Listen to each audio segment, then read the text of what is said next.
허락하신 본문 말씀은 민수기 32장 보시겠습니다.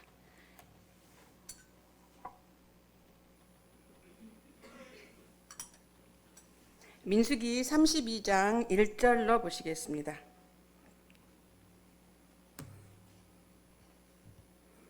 찾으신 줄 알고 제가 봉독하겠습니다.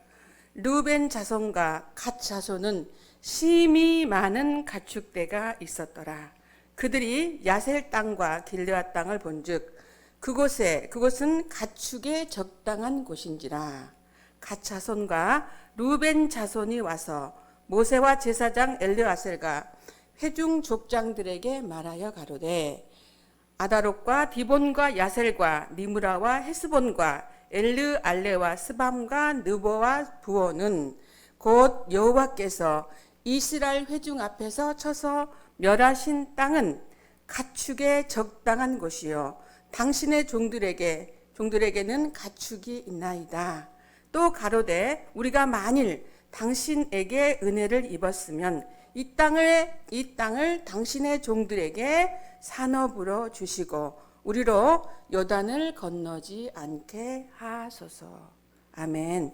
민수기 32장 1절에서 5절 말씀을 통해서 요단 도강을 거부한 자들이라는 말씀으로 이 시간 하나님 말씀을 상고하겠습니다.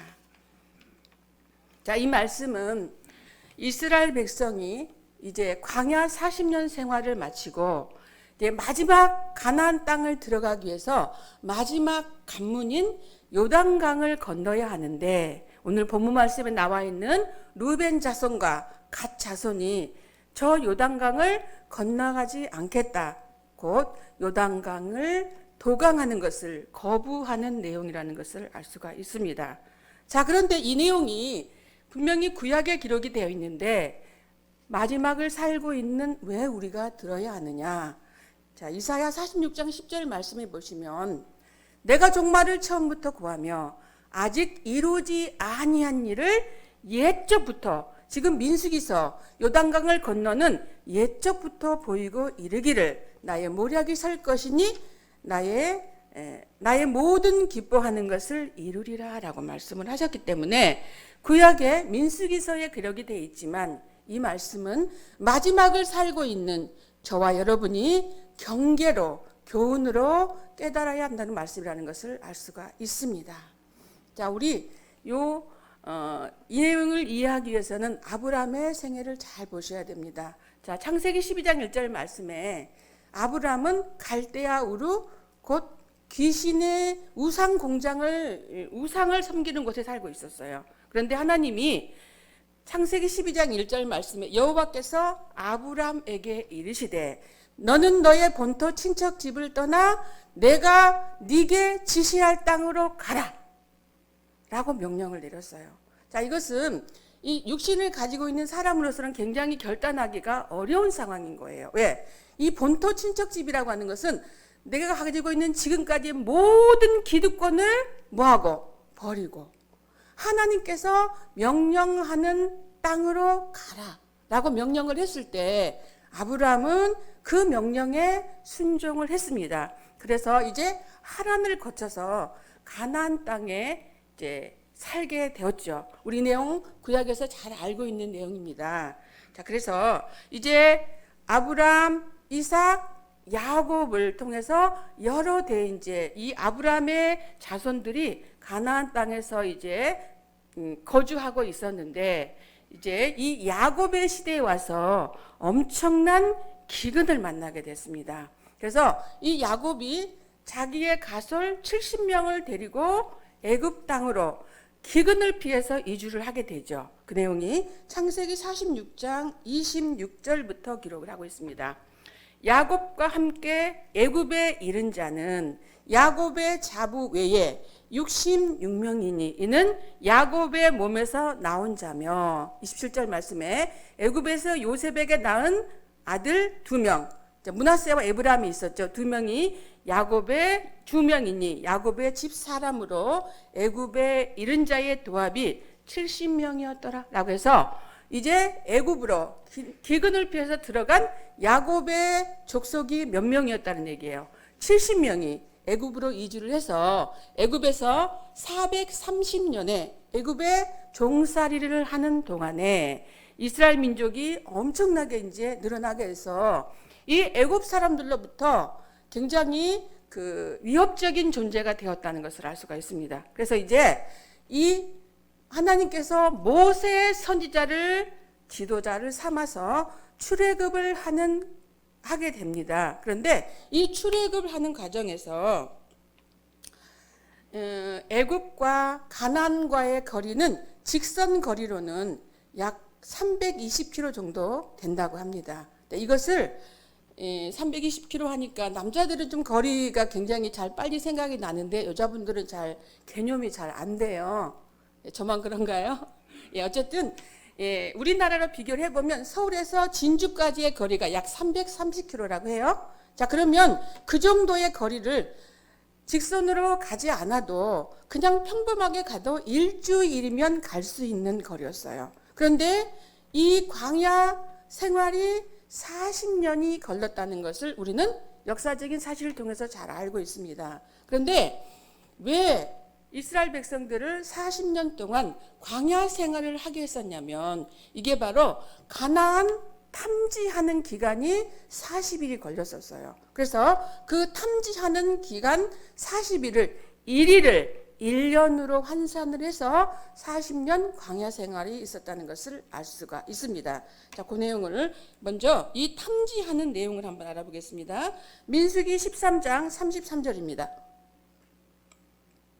자, 이스라엘 12지파가 족장들을 통해서 가나안 땅을 탐지하는 과정에 10지파가 지금 가나안 땅을 탐지하고 와서 하는 말이에요. 거기서 또 네피림의 후손 아낙의 자손 대장부를 보았나니 우리는 스스로 보기에도 메뚜기 같으니 그들이 보기에도 그와 같았을 것이니다 라고 해서 거기를 갔더니 아낙의 자손 대장부들이 있는데 그들이 볼 때 우리는 뭐 같더라? 메뚜기 같아 보일 정도로 아주 하찮은 존재로 그들의 눈에 우리가 보일 것 같습니다 라고 악평을 했어요. 그러나 여호수아 갈렙, 이 갈렙은 원래 유다의 수장이었습니다. 그러니까 이 여호수아 갈렙만이 이 가나안 땅을 제대로 정탐을 하고 왔었어요. 민수기 14장 8절 말씀 보겠습니다. 민수기 14장 8절 여호와께서 우리를 기뻐하시면 우리를 그 땅으로 인도하여 들이시고 그 땅을 우리에게 주시리라. 이는 과연 젖과 꿀이 흐르는 땅이니다 라고 해서 가나안 땅을 지금 젖과 꿀이 흐르는 땅이다 라고 정탐을 하고 왔어요. 그러고 나서 포도송이 하나를 여호수아 갈렙이 메고 왔다는 것을 알 수가 있죠. 이처럼 젖과 꿀이 흐르는 가나안 땅을 정탐을 하고 온 자도 있었고 10지파는 거기는 우리가 들어가서는 절대로 살 수가 없습니다 라고 악평을 하는 것을 볼 수가 있습니다. 그래서 그 정탐하는 날수가 며칠이었냐면 민수기 14장 33절 보겠습니다. 민수기서 13장 34절 너희 자녀들은 너희의 패역한 죄를 지고 너희의 시차가 광야에서 소멸되기까지 40년을 광야에서 요리하는 자가 되리라. 34절 말씀에 너희가 그 땅을 탐지한 날수 40일의 하루를 1년으로 환산하여 그 40년을 너희가 너희 죄악을 질지니 너희가 나의 싫어하여 버림을 알리라 하셨다라고 해서 이 정탐하는 기간이 40일이었는데 그 40년을 1일을 하루를 1년으로 환산을 해서 40년의 광야 생활이 있었다는 것을 말씀하고 있는 내용입니다. 그런데 이 40년이라고 하는 세월 속에는 또한 어떤 의미가 있냐면 한 세대가 30년에서 40년을 보고 있잖아요. 그래서 이 애굽 땅에서 애굽의 태양신을 섬기는 우상신을 섬기는 그 생활이 몸이 밴 자들, 또 애굽의 모든 관습을 알고 있었던 애굽 출발의 1세대를 광야에서 죽게 하기 위해서 40년을 또한 광야 생활을 하게 했다는 것을 알 수가 있습니다. 이것은 바로 광야에서 태어난 애굽의 우상신을 섬기는 것도 모르고 애굽의 관습도 모르는 자들을 통해서 가나안 천국에 들으기 위한 하나님의 계획이었다는 것을 알 수가 있습니다. 자, 그래서 이제 이 이스라엘 백성의 광야의 노정은 우리가 천국을 가는 노정으로 비유하고 있기 때문에 오늘 이 말씀이 저와 여러분에게 바로 교훈이 되는 말씀인 것을 알 수가 있습니다. 자, 이제 이 요단강을 건너가느냐 안 가느냐가 지금 문제이기 때문에 요단강에 대해서 잠깐 알아보겠습니다. 요단강은 이 갈릴리 호수에서 많은 물고기들을 어머니의 품안같이 품어주었다가 요단강을 거쳐서 이제 이 물이 어디로 들어가게 되냐면 염분이 너무 많아서 아무 생물이라도 살 수 없는 바로 사해 바다로 들어가는 마지막 관문이 되는 것이 육적으로 요단강입니다. 또한 영적으로는 이 가나안 백성들이 요단강을 건너야만이, 무슨 강을 건너야만이? 요단강을 건너야만이 가나안 천국을 들어갈 수 있는 마지막 관문이 되는 것이 바로 요단강이라는 것을 알 수가 있습니다. 그래서 우리 어디 가면 요단강 건너서 만나자고 찬송 많이 하죠.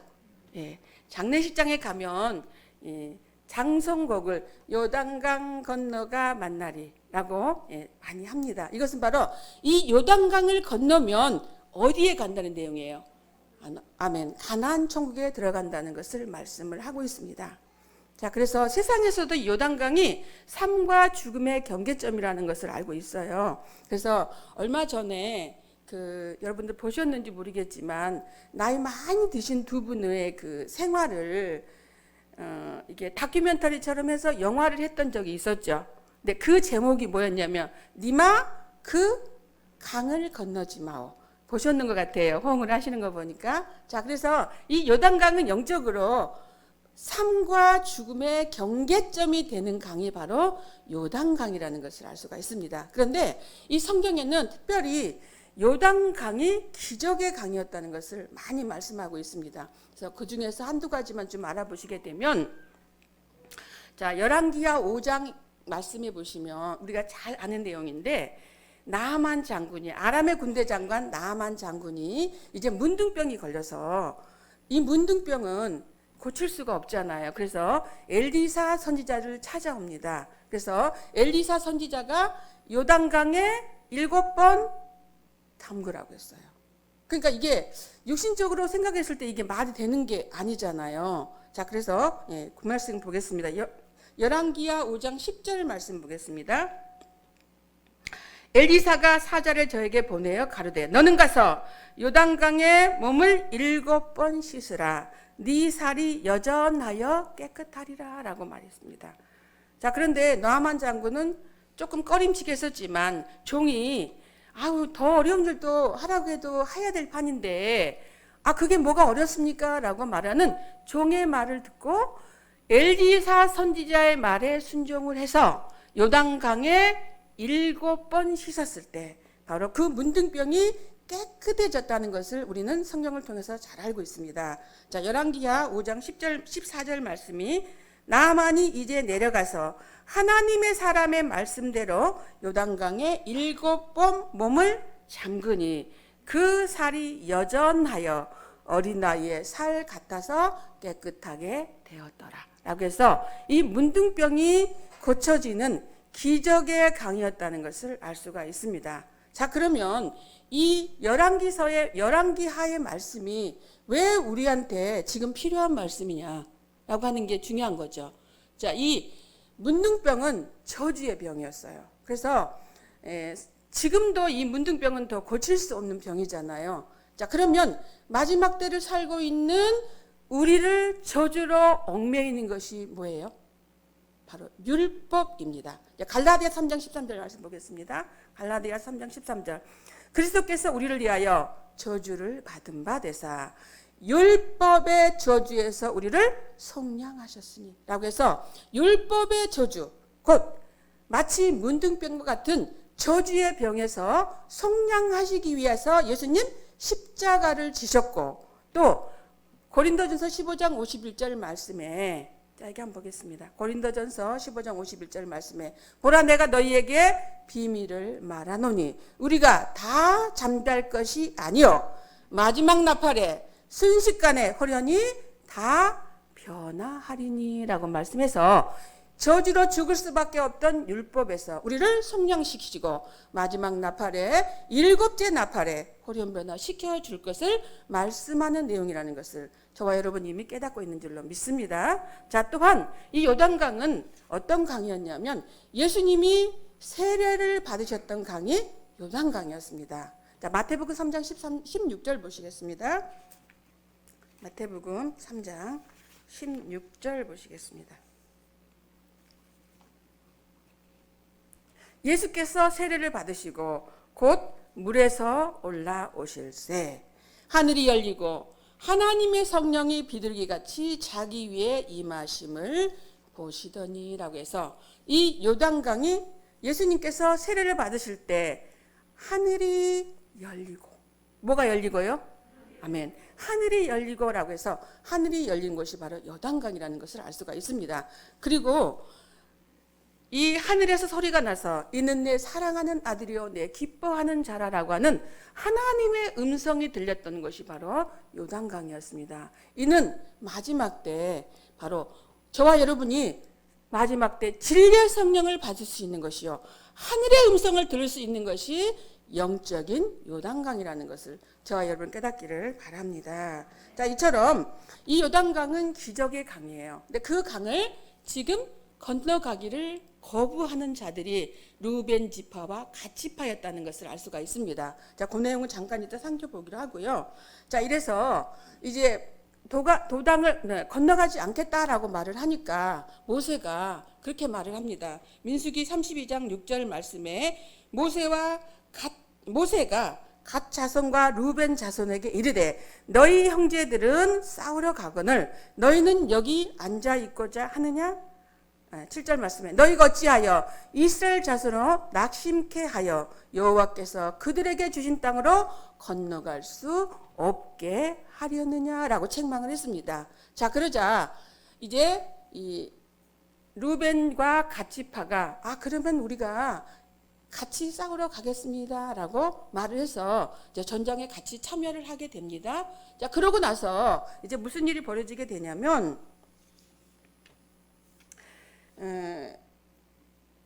이제 우리가 아는 바와 같이 여호수아를 통해서 여호수아 18장에 보시면 9지파 반이 실로에서 기업을 받게 됩니다. 그런데 이 민수기 32장 그 뒤에 내용이 보시게 되면 이제 갑자기 이제 도강을 안 나겠다고 한 루벤 지파와 갓 지파만 있었는데 기업을 반만 받은 지파가 세 지파로 나오게 돼요. 근데 그 지파가 루벤 지파, 므낫세 지파, 갓 지파만 반 지파가 기업을 받은 것을 알 수가 있습니다.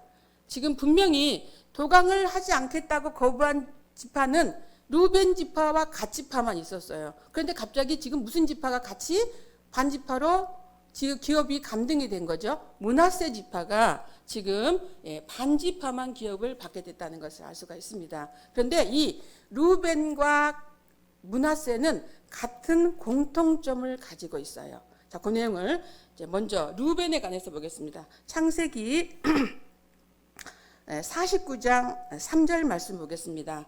루벤아 너는 나의 장자요. 이 내용은 야곱이 후일에 당할 일을 예언하는 내용 중에서 장자인 누백에 하는 말씀입니다. 루벤아 너는 내 장자요 나의 능력이요 나의 기억의 시작이라. 유강이 초등하고 권능이 탁월하도다마는 물의 끓음 같았은즉 너는 탁월치 못하리니 네가 아비의 침상에 올라 더럽혔음이로다라고 해서 이 장자였던 루벤은 창세기 35장 22절 말씀으로 보시게 되면 소모 비랄을 통관을 함으로 장자권이 빼앗긴 자가 루벤입니다.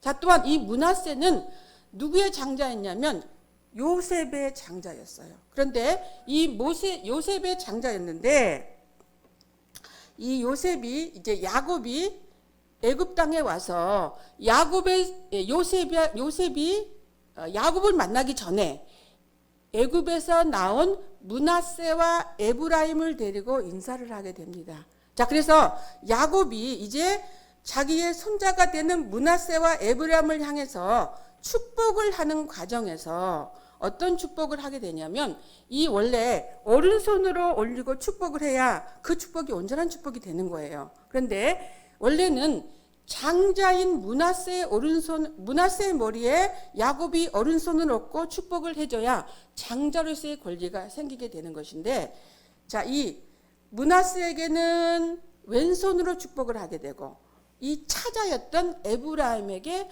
오른손을 얹고 축복을 함으로 요셉의 장자권이 빼앗긴 자가 또한 므낫세였다는 것을 알 수가 있습니다. 창세기 48장 14절 보겠습니다. 이스라엘이 우수를 펴서 찾아, 이스라엘은 야곱을 말하고 있습니다. 찾아 에브라임의 머리에 얹고 좌수를 펴서, 왼손을 펴서 므낫세의 머리에 얹으니 므낫세는 장자라도 팔을 어긋나게 얹었더라 라고 했습니다. 자, 그러자 이제 요셉이 아버지 므낫세가 장자예요 라고 말을 했어요. 그러나 야곱은 나도 안다 라고 하면서 끝까지 므낫세를 왼손으로 축복을 하게 되므로 장자권이 빼앗긴 자가 또한 누구였다는 얘기예요? 므낫세였다는 것을 알 수가 있습니다. 자, 이처럼 이스라엘은 이 장자에 관한 축복이 굉장히 많은 관습적인 걸 갖고 있습니다. 우리가 잘 아는 내용 중에 에서와 야곱의 사건도 보게 되면 분명히 육신적으로는 장자가 누구였어요? 에서였습니다. 그러나 이 사냥을 하고 배고픈 틈을 타서 야곱이 에서의 뭘 빼앗게 돼요? 장자권을 빼앗게 됩니다. 그런데 성경에는 야곱이 거짓말을 해서 장자권을 빼앗은 것이 아니라 에서가 장자의 명분을 경홀히 여겼다, 가볍게 여겼다라고 기록을 하고 있습니다. 창세기 25장 34절 말씀 보겠습니다. 야곱이 떡과 팥죽을 에서에게 주매 에서가 먹으며 마시고 일어나서 갔으니 에서가 장자의 명분을 어떻게 여겼더라? 경홀히 여겼더라 라고 말씀해서 장자의 명분을 경홀히 여기는 자는 결코 장자의 축복을 받을 수 없음을 말씀하는 내용이라는 것을 깨닫기를 바랍니다. 자, 예수님 무슨 아들로 오셨어요? 누가복음 2장 7절 말씀에 맏아들로 오셨습니다. 그래서 마지막 때에도 장자된 자들에 관한 축복이라는 것을 알 수가 있죠. 자, 히브리서 12장 23절 말씀 보겠습니다. 히브리서 12장 23절. 하늘에 기록한 장자들의 총회와, 어디 총회예요? 장자들의 총회와 교회와 만민의 심판자이신 하나님과 및 온전케 된 의인의 영들과 라고 했기 때문에 하늘 예루살렘에 장자들의 총회가 있다는 사실을 알 수가 있습니다. 그래서 지금 교회에서 장자총회, 장자가 되는 자격을 갖추기 위해서 장자총회 교육을 하고 있습니다. 그 교육이 얼마나 중요하다는 걸 여러분들 이미 깨달으셨죠? 예, 아멘. 장자로서 큰 축복을 받기를 바랍니다. 이처럼 르우벤과 므낫세는 장자권을 빼앗긴 자들이었다는 공통점을 갖고 있고요. 자, 이 민수기 32장 1절 본문 말씀을 자세히 한번 알아보겠습니다. 자, 민수기 32장 1절입니다. 르우벤 자손과 갓 자손은 심히 많은 가축대가 있었더라. 그들이 야셀 땅과 길르앗 땅을 본즉 그곳에 가축의 적당한 곳인지라 라고 했습니다. 자, 이게 왜 문제가 되느냐라고 하는 게 저와 여러분이 깨달아야 될 내용이죠. 이 가축이라고 하는 것은요, 이스라엘 민족에게는 부의 척도가 가축이었어요. 그래서 이 광야 생활하는 모든 과정에서도 가축의, 지금도 거의 이제 유목민들이 많이 있잖아요, 거기는. 그래서 가축의 수에 따라서 그 사람의 부자구나, 가난하구나 라고 하는 것을 재는 척도가 되는 것이 가축이었습니다. 근데 이 르우벤과 갓 지파의 입장에서 우리 잠깐 생각을 해볼게요. 왜 광야 40년 동안에 굉장히 어려웠잖아요. 그렇죠? 낮에는 50도, 저녁에는 영하로 내려가는 추위도 있었고요. 거기는 사막과 광야밖에 없습니다. 그래서 굉장히 어려운 생활을 하다가 요단의 물이 넉넉하니까 이 동쪽, 지금으로 따지면 요르단 쪽이라는 것을 알 수가 있어요. 그런데 그쪽에 풀이 많아서 가축을 키우기에 굉장히 적당한 곳이라고 지금 말씀하고 있잖아요. 그 어려운 생활을 하다가 이제 정말 내가 여기서 가축을 키우면 잘 살 수 있겠구나라고 하는 생각이 들지 않았을까요? 네. 그렇죠. 늘 이 육신적인 문제 때문에 신앙하는데 문제가 되는 것을 볼 수가 있습니다. 돈이 많이 벌면 또 그래요. 물 들어올 때 노줘야 된다고 하면서 아이 들어올 때 버려야죠 라고 하면서 신앙생활 하기가 쉽지 않죠. 또한 어려우면 지금 코로나 때문에 굉장히 어렵습니다. 그러니까 교회 나오라, 교회 가자고 하면 내가 지금 먹고 살기가 너무 힘든데 교회 갈 수가 없어요 라고 말하는 경우 많이 봤습니다. 보셨죠? 근데 그 사정이 이해가 안 되는 건 사실 아니에요. 이해가 돼요. 그렇지만 이 이스라엘 백성이 40년 동안 광야 생활을 했다는 것은 하나님이 우리를 가나안 땅에 들이시겠다고 하는 약속의 말씀을 믿었기 때문에 거기까지 따라온 거 아니겠습니까? 그런데 이제 정말 마지막 단계인 요단강에서 도강을 거부하는 이 어리석은 짓을 무엇 때문에 지금 하고 있는 거예요? 가축이 기르기에 좋은 것, 육신적인 생활의 넉넉함 때문에 주저하고 있다는 사실을 저와 여러분은 깨달아야 된다는 것을 말씀하고 있는 내용인 줄로 믿습니다.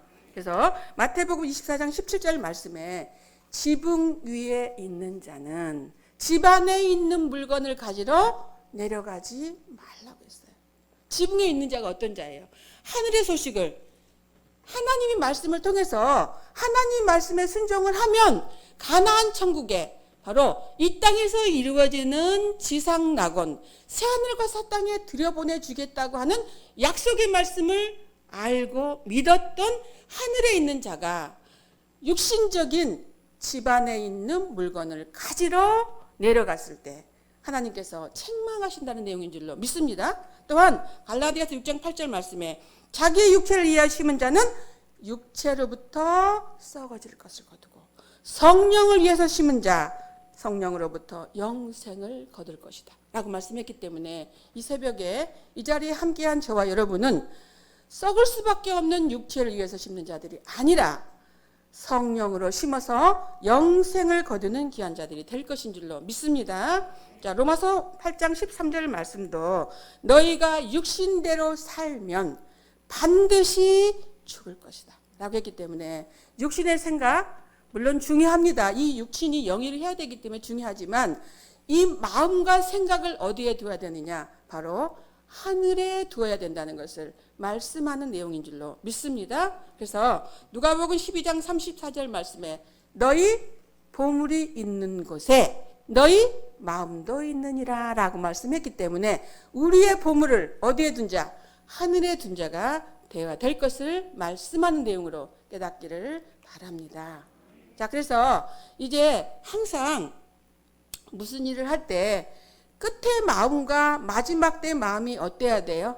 같아야 돼요. 그런데 많은 세월을 지나다 보면 사실은 그 마음을 유지하기는 쉽지는 않더라고요. 그렇죠. 내가 어떤 일을 시작할 때 내가 이번에는 열심히 해봐야지 라고 했는데 중간에 때문에 뭐 때문에 이 육신 때문에 자꾸 핑계가 생기는 겁니다. 그러나 마태복음 24장 13절 말씀에 그렇게 기록을 하고 있죠.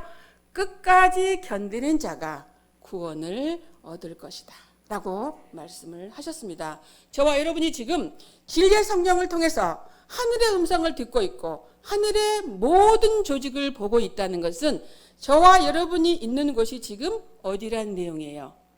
아멘. 영적 요단강이라는 것을 말씀하는 내용으로서 저와 여러분 반드시 요 관문을 통과하셔서 마지막 때 하나님이 저희에게 허락하신 자 어디의 말씀으로 약속의 말씀으로 허락하신 가나안 땅에 끝까지 참여하시고 함께함으로 가나안 땅, 이 땅에 이루어지는 지상 천국에 넉넉히 들어갈 수 있는 귀한 저와 여러분이 되시기를 바랍니다.